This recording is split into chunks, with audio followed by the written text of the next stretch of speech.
I expect some of you, like me, have spent your time at home re-watching old movies. Well, quite an old movie that I remember from way back in 1989 was a film that was called Shirley Valentine. It's a funny yet quite moving film about a bored working class housewife who feels that life has somehow passed her by. Neglected by her husband Joe, Shirley Valentine famously resorts to talking to the kitchen wall just to get things off of her chest. I'm sure some of us who have been in lockdown have been feeling a bit like that we're talking to the furniture and the wall. But for Shirley Valentine, eventually things get so bad that she books a holiday to Greece without telling her husband. Well, we can't be doing that, can we? Because we're in lockdown. But anyway, in the film, he comes home from work to find the house in darkness and a note that just says, "Gone to Greece, back in 2 weeks."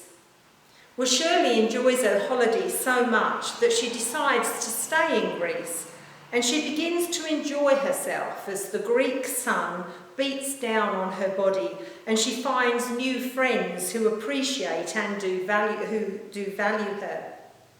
And you watch how this new life almost physically transforms her. She walks taller, has more confidence, and she learns to like herself again. Back home, however, Joe, her husband, is getting more and more depressed. He is unable to look after himself, and he's unable to get Shirley to return home when he speaks to her on the phone. Realising at last that he's taken her for granted, he travels to Greece to try and win her back. Joe arrives late one evening, and Shirley is sitting at a table by the sea drinking a glass of wine. She is the only person for miles around, but Joe walks right past his wife of 20 years, and it's only when he hears her familiar voice that he identifies her and turns around to see the attractive woman that he fell in love with. It's a whole new start for them both, and we watch them begin their first real conversation for years as the sun slowly fades in the background. Similar to Shirley's husband Joe, the travellers in our reading have failed to recognise Jesus, even though they were walking along with him, perhaps over quite a long distance. Cleopas and his companion were leaving Jerusalem with their dreams shattered. They believed that the man who they had hoped might be their long-awaited Messiah was now, to them, dead and gone. Yet ironically, on the very day that they left Jerusalem, Jesus was raised from the dead.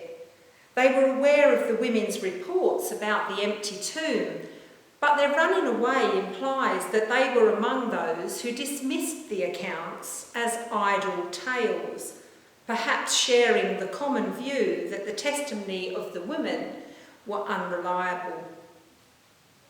The travellers feel so down, so hopeless, that they do not recognise Jesus even when he walks alongside them, and even as he speaks to them.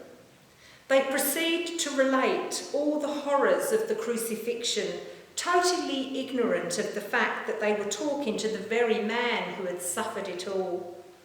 Cleopas even speaks angrily to Jesus for being ignorant of recent events.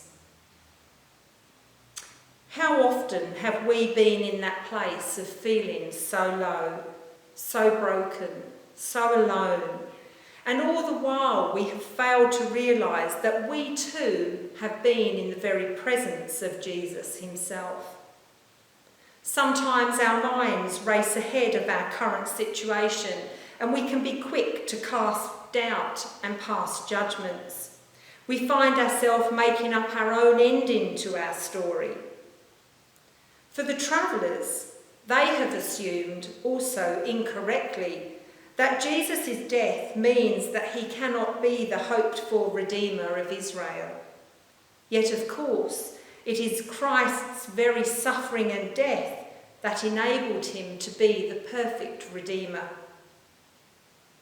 Christ had frequently taught his disciples that he must suffer and die, yet these followers have clearly misunderstood his words. Instead, they seem to have been led by the popular understanding of the Messiah as the one who would deliver them from the Roman oppression. Jesus, however, was a man of peace. He had not resisted the Roman soldiers when they had arrested and tortured him, even when they crucified him. To the travellers, this was further reason to doubt that Jesus was the Messiah that they had been waiting for. Their comments about it being the third day since the crucifixion might have reflected the popular belief that the spirit of the dead hovered over the body for 3 days before life was considered utterly ended. Ironically, this would mean that these travellers did not view the third day with hope, but with despair.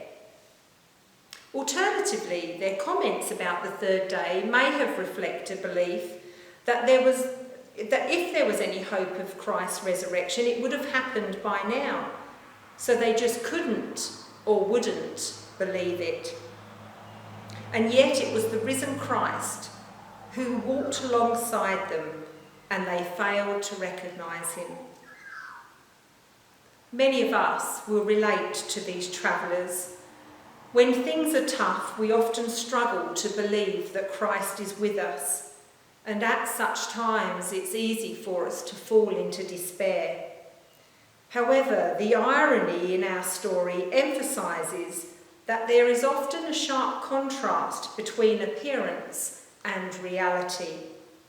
To the travellers, everything seemed to be as bad as it could possibly get. And yet, at the most terrible of times, God was working, and incredibly, things were happening. As Christians, we live a life of faith. We cannot always understand or see what God is doing in our lives, and it is easy to feel abandoned by God when things go wrong, and to question our faith. Yet feelings and appearances are seldom the best guide to spiritual truth.